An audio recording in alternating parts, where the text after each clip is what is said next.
তিনটি হাদিস বর্ণিত করেছেন বিশ্বনবী। একটা হলো সহিহ হাদিস, দুইটা হলো মুসলিমের।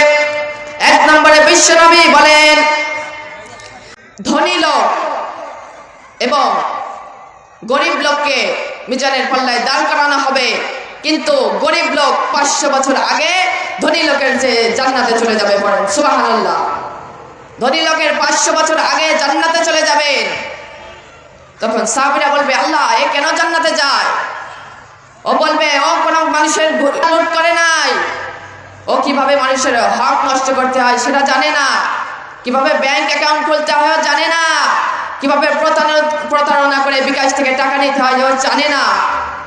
যাও, বিনা হিসেবে জান্নাত। পড়েন সুবহানাল্লাহ।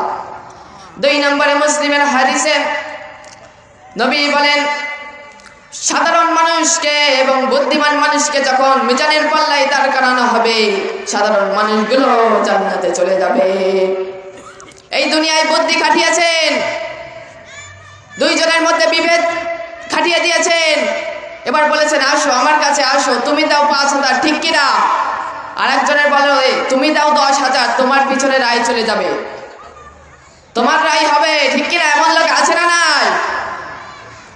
অহরহ আছে, তোমার পিছনে রায় চলে যাবে।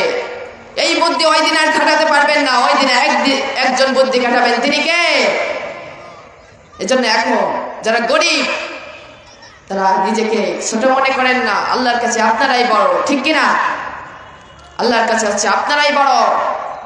3 নম্বরে মুসলিমের হাদিসে নবী বলেন, মিজানের পাল্লায় দাঁড় করানো হবে, তখন গরিব মানুষগুলো আগে আগে জান্নাতে যাবে।